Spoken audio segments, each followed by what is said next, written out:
Indiana women push no. For USC but can't push the Trojans over. Hoosiers lose lead in fourth quarter, and late rally falls short in 73-66 loss to no. For UST. BLONINGTON end. Up 4 early in the fourth quarter, Indiana's women's basketball team had momentum against no. 4 Southern California and a raucous crowd of 12,534 fans behind them. Would this be the time Indiana would close the deal at home against a highly ranked team? Unfortunately for the Hoosiers, it would not be. Indiana had a 6-minute, 17-second drought from the field. USC got back into rhythm, took the lead, and held off the Hoosiers late as Indiana fell 73-66 to the Trojans. It was a frustrating day for Indiana as they lost their second straight game. It was the second time in 3 weekends that a top-5 team came to Simon Skjodt Assembly Hall. No.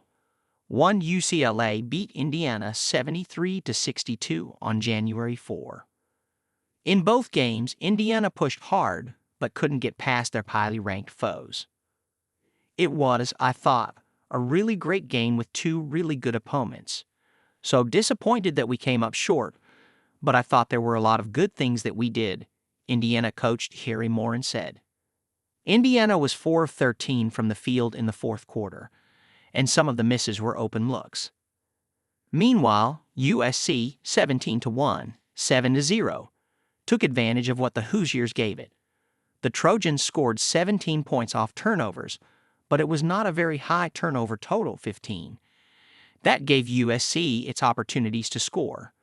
The turnovers weren't bad in quantity, but in timing. Indiana did a really good job sending multiple bodies at Juju Watkins. So when they were turning the ball over, it was vital for us to capitalize off that. We got a lot off into transition, USC's Raya Marshall said. Indiana held Watkins, USC's star guard, to 22 points. Watkins wasn't completely limited by the Hoosiers.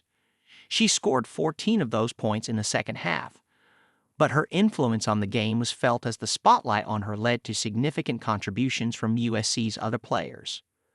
I think it was just a matter of me kind of locking in and deciding that I wasn't going to let the defense determine what I got, said Watkins on the defensive effort of Chloe Moore McNeil. Marshall had 13 points and 10 rebounds.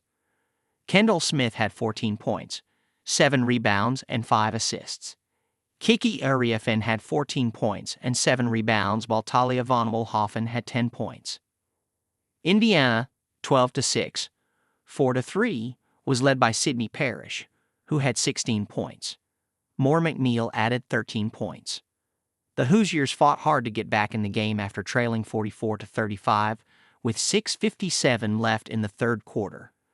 Indiana was 6 of 11 from the field after that point, slowly reeling the Trojans in. A Moore McNeil three-pointer with 48 seconds left in the quarter put Indiana in front 50-48. Watkins made a three-point shot at the end of the quarter to briefly restore USC's lead, but Parrish made a three-pointer and a jumper to put Indiana up 55-51 with 8:13 left. Then, Indiana's offensive momentum ground to a halt. Parrish had a step-back three-pointer that was well short of the mark with 7:37 left, and it set in motion a frustrating stretch of missed opportunities for Indiana to build on their lead or halt USC's push. Von Wolhoffen hit a three-pointer with 7:21 left to get USC started on a decisive 12-0 run that flipped a 4-point Indiana lead into an 8-point Trojans advantage. But it was the nature of the 0 rather than the nature of the 12 for USC that hurt the Hoosiers. A turnover by Yarden Garzon led to a pair of Watkins free throws that put USC up 56-55. The shots Indiana took weren't bad. On one, Garzon tried to use a screen by Caroline Striplin after the Watkins free throws to get a clean look, but it swirled out, one of several examples where Indiana had good shots fail to find the mark. It was other little things that undermined the Hoosiers. An ill-timed turnover here, a few missed free throws there. It all added up. Indiana never gave in. USC led 70-61 with 2:15 left, But a three-pointer by Moore McNeil finally ended Indiana's field goal drought, and a jumper by Bardisser with 1:25 left gave Indiana a chance and cut the deficit to 4, 70-66. After Indiana forced a shot clock violation, the Hoosiers had a chance to really make USC nervous. But Garzon missed a jumper with 37 seconds left, and after USC made one free throw, she missed another with 21 seconds left to seal Indiana's fate. The Hoosiers showed gumption in the first half to wipe out an early deficit, but like the second half, the Hoosiers couldn't sustain their success.